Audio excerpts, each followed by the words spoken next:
Hello everyone. आज बहुत वक्त के बाद चैनल पे वीडियो आ रही है, लेकिन उसका रीज़न कहीं ना कहीं यही था कि कुछ नया, कुछ डिफरेंट मुझे मिल नहीं रहा था। लेकिन आज मुझे कुछ नया मिला। एक्चुअली मेरे एक परिचित हैं, उनके चैनल पे मैंने एक वीडियो देखा कि इससे रिलेटेड उन्होंने बात करी थी। लेकिन उनके साथ थोड़ी सी समस्या शायद ये आ गई थी कि उनके पास एक्चुअल में जो वो बताना चाह रहे थे उसके लिए 3 तरह की चाबियाँ नहीं थी। तो मैंने इसको जब देखा तो मुझे लगा कि हाँ, इसमें मैं कुछ और ऐड ऑन कर सकता हूँ और थोड़ा और बेटर एक्सप्लेन कर सकता हूँ। तो आज हम उसी बारे में बात करेंगे। तो शुरू करते हैं। जैसे हम आज के टाइम में अगर देखें गाड़ियों की तरफ, तो हमें जनरली 2 ही चाबियाँ मिलती हैं। मतलब मेरा जो एक्सपीरियंस है, कुछ कंपनियाँ 3 देती हैं, टोयोटा, होंडा। वैसे मैंने कुछ कंपनी जैसे मारुति वगैरह के साथ मैंने देखा है 2 ही चाबियाँ आती हैं। तो अब उसमें भी चाबियों के 2 अलग अलग टाइप होते हैं। एक तो इस तरह की चाबी होती है जो हमारी ज़्यादातर पुरानी गाड़ियाँ जिनमें कंपनी फिटेड मास्टर लॉकिंग कह लीजिए या सेंट्रल लॉकिंग कह लीजिए। अब मैं उसको प्रॉपर समझ नहीं पाया हूँ आज तक कि सेंट्रल लॉकिंग वो होता है कि सिंगल डोर को जब हमने ड्राइवर डोर लॉक किया तो सारे डोर लॉक हो गए, उसको सेंट्रल लॉकिंग कहेंगे, या इस तरीके के रिमोट सिस्टम को हम सेंट्रल लॉकिंग कहेंगे। खैर, अगर हम देखें तो या तो हमें ऐसी चाबी मिलती है या हमें ऐसी चाबी मिलती है। फंक्शन दोनों के ऑलमोस्ट सेम है, गाड़ी में लगाइए, गाड़ी चलाइए, दरवाजे खोलिए। लेकिन उसके अलावा कुछ कंपनियों में हमें जो लग्जरी सेगमेंट्स हैं जनरली, उसमें एक इस तरह की चाबी भी मिलती है। अब जब मैंने ये गाड़ी ली थी तब मैं भी इस चीज़ के लिए थोड़ा सा मैं थोड़ा सा कंफ्यूज था कि ये मतलब क्या है, ऐसा क्यों कि ये चाबी ऐसे अलग क्यों, ऐसा भेदभाव क्यों किया कंपनी ने। तो मैंने इसकी ओनर मैनुअल चेक करी तो उसमें मुझे पता चला कि ये चाबी बनी हुई है वैले के लिए। जो अगर आप गाड़ी किसी को हैंड ओवर करते हैं या किसी ऐसी जगह देते हैं जहाँ पे आप नहीं चाहते कि कोई आपके पर्सनल आइटम्स को रीच कर पाए, तो ये चाबी उसके लिए है। खैर, मैनुअल में खैर पूरा ही लिखा था, फिर मैंने इसको प्रैक्टिकली चेक करना चाहा। तो मैंने क्या ऑब्ज़र्व करा, जो सेडान मेरी जो गाड़ी है उसमें अगर आप इन 2 चाबियों को देखें तो इन 2 चाबियों से उसके सारे लॉक्स ऑपरेट होते हैं। इग्निशन, डोर्स, उसका एक लॉक है उस पर उसकी सीट को गिराने के लिए, सीट को फ्लैट करने के लिए वो। उसकी जो रेयर सीट है उसके आर्मरेस्ट को जब आप खोलते हैं तो उसमें अंदर एक कंपार्टमेंट बना हुआ है बूट को एक्सेस करने के लिए वो। प्लस उस गाड़ी के अंदर एक ऑप्शन और है कि जब हम चाहें तो हम उसके बूट को, एक्चुअली उसके बूट के ऊपर कोई भी फिज़िकल लॉक का ऑप्शन नहीं है, तो उसके बूट को अगर आपको लॉक करना है कि आपकी मतलब बूट को कोई एक्सेस ना कर पाए, तो वहीं पर गाड़ी में ही वहाँ पर एक की होल दिया हुआ है। आप उस की होल में इस चाबी को या इस चाबी को डालिए और इसको लॉक कर लीजिए। तो जो लीवर वहाँ दिया हुआ है, मैकेनिकल लीवर, वो उस तरह का लीवर है जैसे हमारी गाड़ियों में फ्यूल लिट खोलने के लिए लीवर होता है। तो उस तरह का लीवर है, वो लीवर इन 2 चाबियों से लॉक हो जाएगा, खुल भी जाएगा। लेकिन जब हम इस वाली की बात करते हैं तो इस की से वो कोई भी फंक्शन काम नहीं करेगा। ना तो ग्लव बॉक्स का लॉक काम करेगा इस वाली की से, ना ही बूट एक्सेस करने के लिए कोई लॉक काम करेगा, ना ही सीट फोल्ड करने के लिए। मतलब इन शॉर्ट अगर कहा जाए तो आप ना तो इस चाबी के थ्रू बूट एक्सेस कर सकते हैं, ना ग्लव बॉक्स एक्सेस कर सकते हैं। आप सिर्फ बेसिक गाड़ी को ड्राइव कर सकते हैं। तो ये इस तरह से 3 चाबियाँ कंपनीज देती हैं। अब इनके साथ में एक चीज़ निकल के आती है जो मैंने उनके वीडियो में देखा और मुझे लगा इसको क्लैरिफाई करना चाहिए, ऑल्दो उन्होंने बहुत अच्छा एक्सप्लेन किया है कि इन तीनों चाबियों में एक्चुअली फ़र्क क्या है। मैंने जब इन्हें ऑब्ज़र्व करा और शायद कैमरे में भी ये चीज़ आए कि अगर आप ध्यान से पॉज करके देखेंगे ना, तो जो इन चाबियों के टीथ हैं, इन टीथ्स में फ़र्क।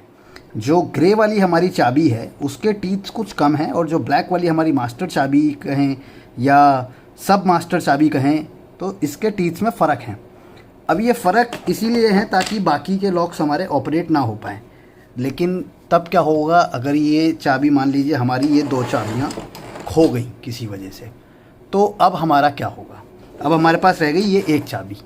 अब ये चाबी से, जैसा मैंने आपको बताया कि इसके टीथ्स में फ़र्क है, तो आप ये समझ लीजिए अगर आपकी ये वाली 2 चाबियाँ खो गई मास्टर वाली, तो आपका अगर ग्लव बॉक्स लॉक्ड है तो वो अब लॉक्ड ही रहेगा। आप किसी और तरीके से उसे खोल लें तो अलग बात है, बाकी जो चीज़ लॉक है वो लॉक रहेगी। लॉक को टैम्पर करना पड़ेगा, ख़राब करना पड़ेगा, तभी वो खुल पाएगा। लेकिन हमारी जो गाड़ी की फंक्शनैलिटी है, बेसिक फंक्शनैलिटी, वो डिस्टर्ब नहीं होगी। ये चाबी से हमारी गाड़ी पूरी तरह से ऑपरेट करी जा सकती है, मतलब कि चलाई जा सकती है और लॉक की जा सकती है। अब मान लीजिए आपके साथ आपके पास 2 चाबियाँ तो पहले ही खो गई, एक ये चाबी है, आपको ये डर है कि कहीं अगर ये भी खो गई तो फिर मैं क्या करूँगा। तो अब उस केस में उन्होंने बताया कि मतलब अगर आपको दोबारा से गाड़ी के लिए एक और चाबी चाहिए तो आपको पूरा लॉक सेट चेंज करवाना पड़ेगा। नो डाउट उन्होंने बिल्कुल सही कहा, लेकिन इसमें मेरा एडिशन ये है कि अगर मान लीजिए 2 चाबियाँ खो जाएं तो आप इस चाबी को दोबारा से भी यूज़ करा के और आप एक और सेपरेट चाबी इसकी बनवा सकते हैं। अब वो कैसे, देखिए मैं उसके लिए आपको कुछ चीज़ें बताता हूँ। जैसा कि उन्होंने भी अपनी वीडियो में बताया कि इन चाबियों के अंदर एक इमोबिलाइज़र चिप लगी होती है जो कि हमारे ECU से प्रोग्राम्ड होती है और काफ़ी मतलब कॉम्प्लिकेटेड ये एक स्ट्रक्चर होता है। इमोबिलाइज़र सिस्टम होता है, उसमें ECU भी इन्वॉल्व होता है, लॉक्स तो ऑब्वियसली इन्वॉल्व होते ही हैं और स्पीडोमीटर भी कई गाड़ियों में इन्वॉल्व होता है। इनफैक्ट जिस गाड़ी की ये चाबी है उसमें स्पीडोमीटर इन्वॉल्व है। तो अब होता क्या है, इन चाबियों के अंदर एक माइक्रो चिप लगी होती है। ये चिप मैग्नेटिक फील्ड पे काम करती है या किसी भी इलेक्ट्रोमैग्नेटिक वेव्स पे काम करती है। तो जब ये हमारे सॉकेट में लगती है तो उन्होंने भी अपनी वीडियो में बताया कि एक सर्किट कंप्लीट होता है जो हमारे गाड़ी के ECM को बताता है हाँ कि ऑन हो जाइए। चलिए अब अगर खो जाए चाबी तो हम क्या कर सकते हैं, मान लीजिए अब हमारे पे यही एक चाबी है, इसके अंदर हमारी वो चिप लगी हुई है, तो इस चिप को हम कॉपी करवा सकते हैं। जो अच्छे लॉक का काम करने वाले हैं, गाड़ियों के लॉक्स के स्पेशलिस्ट हैं, उन लोगों के पास एक ऐसी डिवाइस होती है जिससे वो इस चिप की कोडिंग को कॉपी कर सकते हैं और किसी दूसरी चाबी में डाल सकते हैं। जैसे मान लीजिए ये आपके पास चाबी है, वो लॉक इसको तो कटिंग मशीन के थ्रू हो जाएगी। जो कोडिंग है इस चाबी में, फ़र्ज़ कीजिए हमारी नई चाबी है जिसकी कटिंग हो गई है, इसकी कोडिंग वो इसमें पेस्ट कर देंगे तो आपको सारा लॉक सिस्टम चेंज नहीं कराना पड़ेगा। आप इस चाबी को भी इसकी तरह ग्रे वाली चाबी की तरह यूज़ कर सकते हैं। थोड़ा सा इसको और एक्सप्लेन करने के लिए मैं आपको बताता हूँ।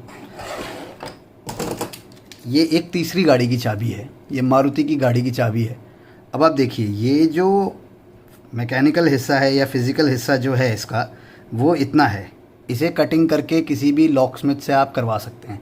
खेल सारा इस एरिया में रहता है, इस एरिया के अंदर ही वो चिप होती है जो कि आपका ECM रिकॉग्नाइज़ करता है। अगर वो चिप किसी भी वजह से मिसप्लेस हो गई चाबी में से तो आपकी गाड़ी स्टार्ट नहीं होगी। फिर आपको सारा लॉक सेट, ECM भी कई गाड़ियों का चेंज करवाना पड़ता है, कईयों में नहीं भी पड़ता है, लेकिन ज़्यादातरों में चेंज कराना पड़ेगा, सब करना पड़ता है। और जैसे अब ये चाबी को आप देखिए, ये चाबी एक्चुअली 2007 मॉडल गाड़ी की है तो काफ़ी ज़्यादा घिस गई थी। मैं फ्लैश ऑफ करके दिखाता हूँ, इसको देखिए, ये काफ़ी ज़्यादा मतलब घिस के ख़राब हो गई थी। तो मुझे अपनी गाड़ी की एक और चाबी बनवानी थी। अब उस केस में मेरे पास या तो एक ये ऑप्शन था कि मैं एक ऐसी चाबी बनवा लूँ जिससे गाड़ी खुल तो जाए लेकिन लॉक स्टार्ट ना हो, वो भी पॉसिबल नहीं था।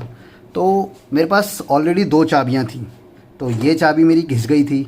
तो मैंने सोचा कि नहीं, मेरे को दूसरी चाहिए, कि इसका तो कोई भरोसा नहीं है, घिस गई है, ख़राब हो गई है, टूट भी सकती है, क्योंकि घिसते घिसते कई बार ये टूट भी जाती हैं।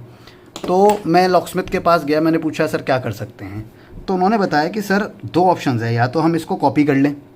तो जैसे आपके पास मान लीजिए एक ही चाबी होती, मान लीजिए मेरे पास यही एक चाबी होती, तो मेरे को इसको कॉपी ही कराना पड़ता, जैसे कि मैंने इस सिनेरियो में बताया।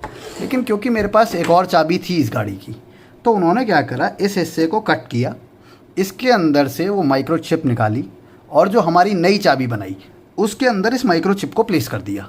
तो ये तो सिनेरियो जब बना जब हमारे पास चाबी थी।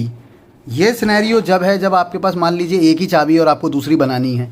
तो ये 2 तरह के सिनेरियोज़ आप अप्लाई कर सकते हैं अपनी कंडीशन के अकॉर्डिंग कि भाई आपको क्या रिक्वायरमेंट है। हाँ, लेकिन इनके साथ थोड़ा छेड़छाड़ करना प्रोफेशनल लोग ही प्रेफर करें।